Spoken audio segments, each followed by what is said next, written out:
Сәлем достар. Бүгінгі кинотайында 2008 жылы жарық көрген «Война по принуждению» фильмі. Ирактағы соғыс кезінде сержант Брэндон Кинг Тикрит қаласында орналасқан бөлімшені басқарды. Бірде блокбекетке үлкен жылдамдықпен көлік келіп тоқтады. Ішінде жай ғана отбасы отырған, бірақ олардың артынан келе жатқан басқа машинада көтерілісшілер болды. Олар америкалықтарға оқ жаудырды. Әскерилер оларды қуалауға кірісті. Айналада бейбіт тұрғындар көп болғандықтан пулемет қолдану мүмкін болмады. Көтерілісшілер бір тар көшеге бұрылып, көліктен секіріп түсіп, бір ғимаратқа кіріп кетті. Бөлімшеде көліктерін тастап, үйлер арасымен ілгерілей бастады, бірақ дәл сол жерде оларға засада дайындалған еді. Екі жақтың шатырларында қаруланған адамдар жасырынған болатын. Олар оқ жаудырды, атыс басталды. Көтерілісшілердің бірі гранатометпен Хамиді атып, көлікті жарып жіберді. Сол жарылыспен бірге екі жауынгер қаза тапты. Брэндон түтін шашатын граната қолдануды және эвакуацияға көмектесу үшін қосымша күш шақыртуды бұйырды. Шатырдан америкалықтарды тағы да РПГ-мен атқылады. Родригес жолдасын өз денесімен жауып, ауыр жарақат алды. Әскерилер төрт жағынан да қысымға түсті. Көп ұзамай олардың бірі оқ мойнына тиіп қайтыс болды. Стив жауда айналып өтпек болып ғимаратқа кірді, бірақ жараланды. Брэндон оның артынан барды. Пәтерде жасырынып жатқан екі ирактық болды. Сержант оларды граната көмегімен залалсыздандырды. Стив асүйде жатыр еді. Соңғы шабуылдаушыны да Брэндон гранатамен жойды. Алайда ол бөлмеде әйел мен балалар да болғанын білмеді. Сол шайқас барысында бөлімше 3 жауынгерінен айырылды. Подполковник Бут Миллер Стивке снайпер мектебіне жазылуды ұсынды, бірақ ол әскерден кетіп, сүйікті қызымен үйленгісі келетінін айтты. Брэндон мен Стив Техастағы өз туған қаласына оралды. Оларды нағыз қаһармандардай қарсы алды. Балалық шақтан дос болған екеуі жергілікті футбол командасының үздік ойыншылары еді. Енді Брэндон күлгін жүрек және қола жұлдыз марапаттарын алды. Одан қала тұрғындарына арнап сөз сөйлеуді сұрады, бірақ бір кезде дауысы дірілдеп кетті. Сол сәтте Стив оған көмектесуге шешім қабылдады. Для меня запах лука — это правильно, сержант Кинг. Мы убивали их в Ираке, чтобы не убивать в Техасе. Сенатор Стивке, егер бір қиындық туса, оны шешуге міндетті түрде көмектесетінін уәде етті. Кешке батырлардың жанына жас қыздар жиналып алды, ал Стив соншалық мас болып, тіпті үстелдің астына құлап түсті. Сол себепті ол қалыңдығы Мишельмен билеуден бас тартты. Би алаңында оны Брэндон алмастырды. Соғыстан келген сарбаздар қаза тапқан жолдастарын еске алып, Ирақ қалаларының бәрін бомбалау керек деген әңгімелер айтты. Мұндай сөздер қала тұрғындарын мазасыздандырды. Томми өз ашуын жергілікті ер адамнан алды, әлгі кісі оның әйелімен билетіп көрмек болған еді. Түн ортасында Мишель Брэндоны шақырып, үйіне келуін өтінді. Есінен адасқан Стив пистолет алып, қыздың үйінің ауласында окоп қаза бастады. Оның алдында ол үйді ішінен қиратып тастаған болатын. Киімдерге айқайлап, оларды тірі адамдай көрді, немесе қалыңдығын ұрып жіберді. Окоп қазып болған соң, Стив тікелей сол шұңқырға жатып ұйықтап қалды. Брэндон оны тыныштандырмақ болып келіп, өзі де верандада қалғып кетті. Үйге мас күйінде көлікпен келген Томми бағанға соғылды. Жұбайы Джинни оны үйден қуып шығып, заттарын алып кетуді талап етті. Таңертең жігіттер фермаға барып, реднектерше көңіл көтеруді ұйғарды. Ал олардың көңіл көтеруі Томми мен Джиннидің үйлену тойына берген сыйлықтарын мылтықпен атып талқандау. Осы уақыттың бәрінде Стив көліктің жүк салғышында аунап жатты, жігіттер оны ақыры шығарғанша. Денелі жігіт басын мұздай суға салып, бірден сыраға жармасты. Осындай жағдайда болғанына қарамастан, Стив сыйлықтарды көздеп, 5 мәрте дәл атып түсірді. Подполковниктің оны снайпер мектебіне шақырғаны бекер емес еді. Стив жасаған ісі үшін досынан кешірім сұрады. Өзін ақтап, есімнен танып қалыппын, Мишельге көгерік салғанымды да есіме түсіре алмаймын деді. Чтобы этого больше не было. Ты понял? Я все знаю, опозорился. Достар бір-бірімен ұрысып, арпалысып алды да ақыры бәрін жылы жауып қойды. Ал Томми болса өз-өзіне тұйықталып қалды. Себебі ол кеш бойы Иракта өзі таспаға түсірген әскери қақтығыстардың кадрларын қарап шыққан еді. Енді соларды түсіргеніне өкіне. Сарбаздар әскери базаға келді. Стив пен Брэндон әскерден кетіп жатыр, ал Томми жаңа взвод командирі болмақ. Бірақ Брэндон офиске кіргенде, оны төбесінен жай түскенде еткен хабар күтті, оларды қайтадан Иракқа жібермек. Президенттің бұйрығы. Сержанттың келісім шарты ұзартылған. Брэндон Бутқа барды, ал ол болса соғыста жақсы солдаттар керек деді. Бірақ келісім шартта ұзарту тек соғыс жағдайында ғана мүмкін деп жазылған. Ал президент соғыс аяқталды деп мәлімдеген. Брэндон өз еркімен барған, 150 операцияға қатысқан, армия алдындағы борышын әлдеқашан өтеп қойған. Ол президенттің шешімдеріне түкіргені бар, күндіз майданда шайқасып, жолдастарының қалай қаза болатынын күнде көріп жүр. Брэндонды тыңдағаннан кейін Бут оны түрмеге жіберуді бұйырды. Содан соң қажетті бригадаға жіберілуін қадағалауды тапсырды. Бірақ жігіт ашуға мініп, оны алып кетпек болған әскерилерге шабуыл жасайды да қашып кетеді. Үйіне шериф келіп, оның соңынан әскери полиция іздеп жүргенін айтты. Подполковник жігітті ресми түрде іздеуге беруді талап етеді. Шериф кеткен соң, Брэндон ата-анасына бәрін түсіндірді. Үкімет соғысқа жаңадан адам тартуға шамасы келмей жатыр, сондықтан қолданыстағы келісім шарттарды күшпен ұзартуда. Брэндон Вашингтонға жетіп, бұл жағдайды сенатормен талқыламақ ниетте. Мишель Брэндону Астанаға жеткізуге көмектесуге келісті. Өйткені ертең оның да жігіті Стивті қайтадан соғысқа кетіп қалуы мүмкін. Кешке Мишель жұмыста өзін алмастыруды өтініп, Дженнаға қоңырау шалды. Бірақ олардың жұмысы енді жоқ болып шықты. Томми көлігімен олардың мекемесіне кіріп кетіп, енді оны бәлкім түрмеге отырғызады. Брэндону бассейннің түбінде қаза тапқан жолдасы жатқанда елестеп, оны құтқару үшін суға секірді. Пітсір ардагерді әлі де жібере қоймаған. Тіпті түсінде де ол соғысып жүреді. Сол сәтте Брэндонға жолы болды, ол қонақ үй нөмірінде емес еді, өйткені дәл сол жерге полиция келіп қойған болатын. Стив досына қатты ашуланды. Оның ойынша Брэндон самоволкаға кетіп қана қоймай, өз мәселесіне қалыңдығында араластырды. Взвод командирі ретінде ол жағдайды шешудің орнына бәрін күрделендірді. Тордың ар жағында отырған Томми подполковниктен оған тағы бір мүмкіндік беріп, қайтадан Иракқа жіберуді жалынып сұрады. Брэндон мен Мишель Пастер деген лақап атпен белгілі қаза тапқан сарбаздың отбасына барды. Ол да ұзартылған контракт кесірінен соғысқа қайта оралуға мәжбүр болған. Басқа жігіттер тығылып немесе сотқа жүгінген, ал Пастер ондай жолды қаламаған. Отбасы Брэндоннан оның қалай қаза тапқанын айтып беруді өтінді. Сержант сол шайқасты бүге-шүгесіне дейін баяндап берді. Мой брат погиб напрасно. Ваш брат погиб, потому что выполнял свой долг. Он так считал. Машинасына қайта келген Брэндон жанындағы әйнектің сынғанын көрді. Ал алдыда екі жігіт кетіп бара жатты, ардагер олардың істегенін бірден түсінді.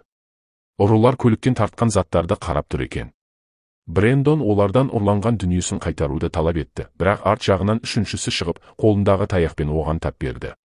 Жігітті ұрып, бетіне жара салды, бірақ жауынгер қорықпай, қарсы шабуылға көшті. Ақыры оның басына тапанша тақады, бірақ бұл да Брэндоны тоқтата алмады. Ол қаруды тартып алып, оны ұрыларға қаратып, оларды ирактық көтерілісшілер деп елестетті. Қылмыскерлер тізерлетіліп қойылды, олардың біреуі иығына оқ алды.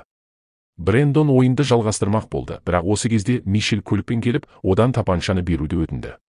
Қиын болса да, қыз жараланған ардагердің есіне жете алды. Матерге келгенде әлі де ашулы Брэндон қанын сүртіп отырды. Мишель оны тыныштандырып, жарасын өңдеп берді. Достары жоқ кезде оған ескертіп қойған еді. Соғыстан оралған сарбаздар өздеріне де, өзгелерге де қауіпті болуы мүмкін. Брэндон бір дыбыс естіп, тапаншасын алып сыртқа шықты. Онда мас адамдар жанжалдасып жатыр екен. Бұл жағдай Матильде отбасымен тұрып жатқан басқа бір демобилизацияланған сарбаздың да көңіліне жақпады. Ол да әскери полициядан жасырынғанын айтты. Осыған ұқсас іс сотта қаралғанын естіген, әлгі жігітті түрмеге отырғызып, оның бар дүниесін тартып алған. Соғыс жүріп жатқанда ешбір сот әскерилерге қарсы шыға алмайды. Тығылудың өзі қиын. Жұмысқа орналасу мүмкін емес, чекте қолма-қол ақшаға айналмайды. Барлық қоңыраулар тыңдалады. Отбасы үнемі қашып жүр. Тіпті кіші баласын ауруханаға апара да алмайды. Ер адам құтқаруды Канададан табамын деп үміттенеді, және сол жаққа қоныстануды жоспарлап жүр. Сам я в бегах уже 14 месяцев. Я больше не могу. Солдат Брэндонға бір адвокаттың телефон нөмірін қалдырды. Ол пацифист, қажет болса шекараны кесіп өтуге көмектесе алады. Брэндон ваннада тапаншасын қолына ұстап ұйықтап қалды. Түсінде өзі өлтірген отбасы елестеді. Түнде Мишель женихіне қоңырау шалып, олардың қайда жасырынып жүргенін айтып қойды. Қыз Брэндонның жанында болудан қорқып, Стив келіп алып кетеді деп үміттенді. Мишель подполковник Буттың, егер дезертир бүгіннің ішінде қайтып келсе, айыптаулар алынып тасталады деп уәде бергенін айтты. Бірақ Брэндон қайтпайтынын білдірді. Ал шындығында досы оны қорғап қалу үшін өзі снайперлер мектебіне баруға, сосын қайтадан соғысқа оралуға келісім берген еді. Ты снова завербовался? Как ты могла удрать с Брэндоном и целых 3 дня не звонить? Қыз 5 жыл бойы үйленуін күтіп жүрді, ал қазір ол тағы кетіп барды. Стив өз таңдауын жасады. Солай ол өз болашағын елестетеді. Стив досына тағы бір рет тәуекел жасауға кеңес береді. Айтады, олар әскери полициядан жасырынған тышқандар сияқты емес. Оларда принцип бар. Жарайды, сен ақымақ болуға құқылысың деп жауап берді Брэндон. Сол сәтте ол подполковник сенаторға қоңырау шалғанын білді. Ол қашқындының не ойлағанын біледі. Бірақ Брэндон берілуге дайын емес. Ол сотқа барады. Осы жолда достар бір-бірінен ажырады. Шындығында сенатор Брэндонды қабылдаудан бас тартты. Ал оның хатшысы дезертирге әлі кеш болмай тұрып базасына қайтып келуді кеңес етті. Мишель барда мас болып алды. Ол әскери қызметшінің әйелі болғысы келмейді. Томмиге ішпеу шартымен бостандық берілді. Бірақ ол бірінші кештен-ақ мас болып, бөтелкемен витринаны сындырып алды. Ол соғыстан кейін қалай өмір сүруді білмейтін аяқталмаған адам. Брэндон Родригесті ауруханада аралап шықты. Ол екі көзінен де көрмейді, беті күйген, бір қолы мен бір аяғы ампутацияланған. Родригес жолдасының даусын естіп қатты қуанды. Өз жағдайына қарамастан, ол үмітін жоғалтпайды. Серуендегенде Родригес әр түнде ауруханада нағыз қорқынышты фильм болып жататынын айтып берді. Барлығы айқайлап, барлығына қорқынышты түстер көрінеді. Родригес олар бұл тозақтан шыққанына қуанды. Егер ол сау болса, ешқашан соғысқа оралмайтын еді. Тек бір ғана себеппен, бірден қаза табу үшін. Сол кезде оның туыстары грин карта алалар еді. Кетіп бара жатқанда Брэндон досына протезін киюге көмектесті және байланыста болатынын уәде етті. Машинада жігіт мойындады, Стивті құтқарғанда ол ирактықпен бетпе-бет кездесті. Сол ирактық бір қолында автомат, ал екінші қолында бала мен граната ұстап тұрды. Брэндон атуға мәжбүр болып, екеуін де өлтірді. Енді ол ешкімді өлтіре алмайды және ешкімді қырғынға жібергісі келмейді. Брэндон адвокатқа қоңырау шалды. Ол қашқынның шекарадан өтуін қамтамасыз ететінін айтты, бірақ қалған өмірін басқа есіммен өткізетін болады. Бұған $1000 қажет еді. Достар көлікті мотоциклге айырбастап қосымша ақша төлеп алды. Томми мен Стив, әдеттегідей, ранчоға бөтелкелерге оқ атуға барды. Бірақ Томми бүгін қаруға қол тигізгісі келмейтінін айтты. Ол бір оқ алды да гитарасымен баракке кетті. Қашқындар Нью-Йоркте адвокатпен кездесті. Ол оларға ескертті, кері жол жоқ. Брэндон енді үйіне қайта алмайды. Ер адам жалған құжаттарды беріп, шекарада кімге жүгіну керегін айтып өтті. Туыстармен қоштасатын уақыт келгенде, Брэндон анасының аузынан Томмидің өз-өзіне оқ атқанын естиді. Соғыс жігітті сындырып, ол азаматтық өмірге бейімделе алмады. Томмиді барлық әскери құрметпен жерледі, ал Стив жесіріне америкалық туды табыстады. Барлығы тараған соң досының қабіріне Брэндон келді. Сол сәтте Стив оған жұдырықпен тап берді, себебі Брэндон қашып кеткен және тым кеш оралған еді. Брэндон досынан да армиядан бас тартуын өтінді, өйткені Иракта оны өлтіреді. Видишь? Ты следующий. Ол енді соғыста болып жатқан қорқынышты оқиғалармен төтеп бере алмайтынын Стивке айтты. Ол сынып қалған, бірақ досы оны түсінбейді. Если не пойдешь вместе с нами, все развалится. Брэндон кетіп қалды, ал кешке ата-анасына барды. Көздерінде жасымен жігіт өзінің заттарымен формасын қорапқа салып, олармен қоштасып көлікке отырды. Канадаға арналған ескі жоспары сәтсіздікке ұшырады, ал Мексика шекарасы жақын болғандықтан, ол мәңгіге жоғалып кету үшін сол елді таңдады. Енді ол ранчоның ата-анасы мен достарын көрмейді. Осы соғыс оның үшін ешқашан аяқталмайды. Біз жаңа сарбаздар партиясының Иракқа жіберіліп жатқанын көреміз. Командир барлық бағыныштыларын қайта санап, Стивтің қасына отырды. Брэндон бәрін тастай алмады. Оны да үйде қалып, қарапайым өмір сүргісі келген ондаған мың басқа адамдар сияқты, қайтадан соғысқа жіберуге мәжбүр етті. Достар, біздің арнамызды қай қаладан қарайсыздар? Пікірге жазып, арнамызға тіркелуді ұмытпайық. Келесі кинотаймда кездескенше. Бейбітшілік заман болсын.